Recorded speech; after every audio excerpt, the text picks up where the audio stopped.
Today we are looking at how to make our subject more paintable, or how to see as an artist, especially with working from photographs. Photographs are great tools to use, but they can become too dominant in our painting. We can end up just copying a photograph. But even painting outside, we want to just see our subject outside as a place to start, and feel free as an artist to push things one way or the other to suggest a mood or atmosphere, again, as opposed to just copying what we see.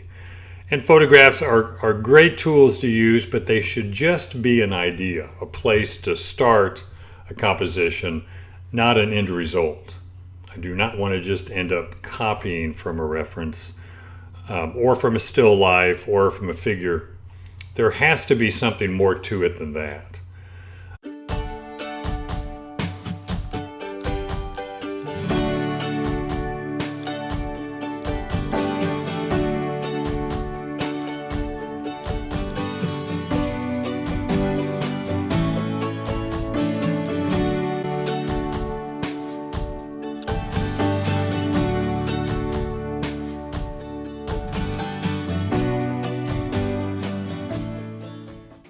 That is the photograph we're going to be using in the lesson.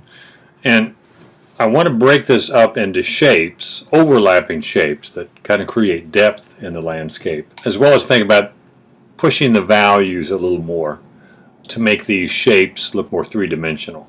So when I talk about shapes, overlapping shapes, there's about 8 or 9 here I want to consider. It also helps you to simplify the composition. One is this hill here. It comes in front. And I might want to change it to where it slants down and maybe have another one come up like that. I can break it up a little bit more, or maybe not. This still, I would probably cut it down a little bit more of a slope. But that's one shape. That's in the foreground. Then here, this shape of these 3 or 4 or 5 trees clumped together. That's another one. Another one here, and a shape here. And I can alter these shapes a little bit, which we'll talk about in a minute. And I have one back in here. And then this one right there. So that's 1, 2, 3, 4, 5, 6, 7, including the flat field here. And then the mountains, which I can break up into 2 or 3 shapes here as well. There's one there, and one there. And instead of just one shape for the distant mountains, 3 gives me where I can put one in front of another. It creates depth. And in a landscape where we're trying to show depth, but all we have is a flat two-dimensional canvas, we have to do a lot of overlapping. Now I might want to consider a few things. Some of these shapes might want this tree here to enlarge so it cuts this line right here. That way it really comes in front before it doesn't overlap completely this shape back in here. But the minute I lift it up, then it really comes in front. I might want to change the shapes on these a little bit just to get it more interesting rather than just a round shape. Same thing in here. These are aspens down in here. I might want to lift one up, so it's a little taller. Then maybe have another one in front here. Show a few more trunks, the white aspen trunks. And this is in northern Wyoming. They really have a lot of punch to them when you show those white aspens against a darker green or whatever color the leaves happen to be. And then same thing in here in the foreground on the field. I don't want to make things up, but I can take the shapes that I have and create a little more interest. So the shrubbery down here, I can create a bigger shape. This is also kind of a marshy area, so if I wanted to get some water in here as well, just to break it up. I'm looking for things that are just going to create a little bit more interest. And Photoshop's a good way to do it. Now, since we're talking about Photoshop here, it's not a necessary thing, but it does help a little bit. I can also do this with pencil and paper, which I really like to do it more on that because it keeps me in drawing more.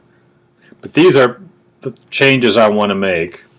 And then value-wise, I want to keep these trees, I'm going to go back to the original here, keep these trees more solid than they look. In other words, I know the light is coming from the left and hitting the sides and tops of the trees, but it looks a little unsolid. In other words, you can't really tell too much where the darks stop and the lights begin. So I want to, when I paint it, especially when I block it in, I want to get these shapes and find a definite solid mass for light and dark.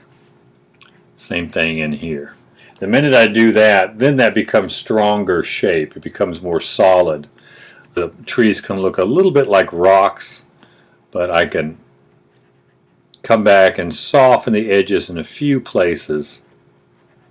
But this will improve how solid these things look as I get these trees, especially in the foreground and middle ground, a definite dark and light. Really separate those darks and lights a little bit more.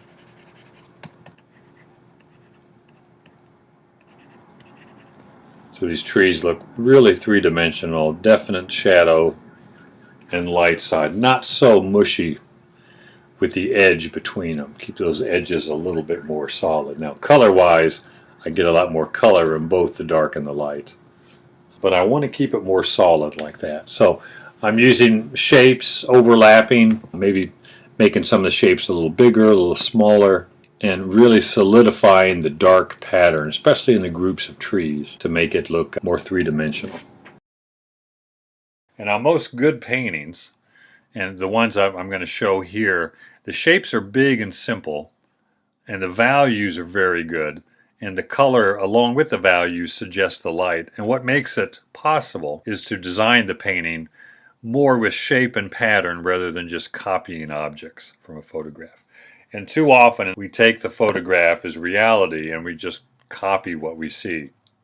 And that's usually geared towards detail and outline. But if we think more in terms of abstract shape and pattern, we come up with a better design painting.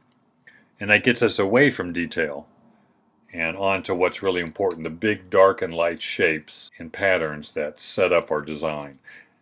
And I always want to think of a photograph as something to be designed and composed, not copied, because the photograph is just a place to start. This is a painting by E. Martin Hennings, early Taos artist, turn of the 20th century. I don't know if he used reference, a photograph, or a color sketch from outside. I think this painting is fairly good size painting, so it's not an outdoor sketch. But even if he did a small color sketch outside and worked on it larger in the studio, he designed it from the sketch. He took what he saw and redesigned it to create better patterns, better shapes that make a better composition. And if you see a good abstract painting, this is what it looks like. Designed shapes. Now it's shapes for the sake of shapes as opposed to composing the shapes to create a realistic design. But still, it's easier for me to think abstractly when I'm doing those shapes. That way I don't get caught up, like in this shrubbery, get caught up too much in the detail. Now I can choose to add some detail, like there is down in here, and of course on the figure. But most of it's just simple pattern. The dominant dark hills, which are a cloud shadow, that's why they're so dark, really make everything else pop out. The dark blue hills really contrast the lighter bushes, the lighter snow. And there's that pattern of dark and light from the shrubbery and the snow. And then the shadow on the snow and the sunlight on the snow. Everything's a pattern. So he's designed these shapes carefully. He didn't just copy what was there, which I think is a misnomer if you're painting outside. Everything is just copied from what's in front of you.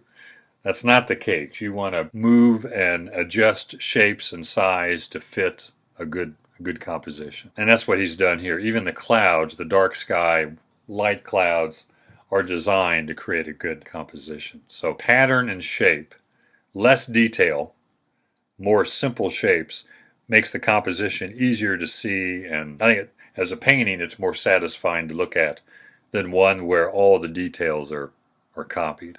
A few more here. This is a Marion Wachtel. She was an early California Impressionist, mainly a watercolor painter. I think this is oil. Her husband was an oil painter. After he passed, she did switch to oils, or did more oils, and she really did a nice job. And again, mainly because things were simplified and they're well designed. Very nice design here, but between the shapes in the sky, the pattern and shapes of the trees, and how simple this tree is. There's no leaves detailed, and hardly any small branches. It's just big, solid shape. Even the trunks and the limbs are just a simple dark and light shape. But less detail, more accurate value, more designed shape and pattern. And you can see the pattern of the light, warm violet and the dark blue shadows in the background. That sets up that whole idea of sunlight and depth in the background. And I have another one of hers. And it is simple. It's not very complicated, but I think that's why it works so well.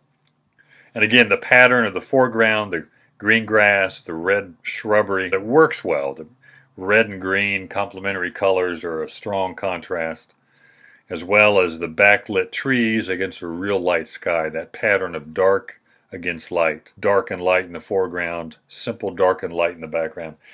You can see there's a dark edge to the mountain here, and then as it moves this way, gradually goes from blue to violet to yellow-green and gets lighter. And that's about the only subtle change. Everything else is just simple pattern. But very nice painting and not overly detailed at all. Usually the simpler designs are a lot more successful painting-wise. Now this is a painting by Edgar Payne. Same thing. The pattern of snow and darker mountain, pattern of sky and clouds, and then the pattern of the upright trees against the slanted plane of the hillside, and then the dark water and the simple dark and light shapes here. So think of the objects more as shapes and patterns that need to be composed, not just rendering a tree here and 3 trees here, but think of the shape and how the pattern and shape of it fit into a good design. And until you start thinking that way and doing thumbnail drawings that where you're working with the design, and doing small color studies where you're also working with design, it doesn't really sink in. So like everything else in painting, it's all about repetition.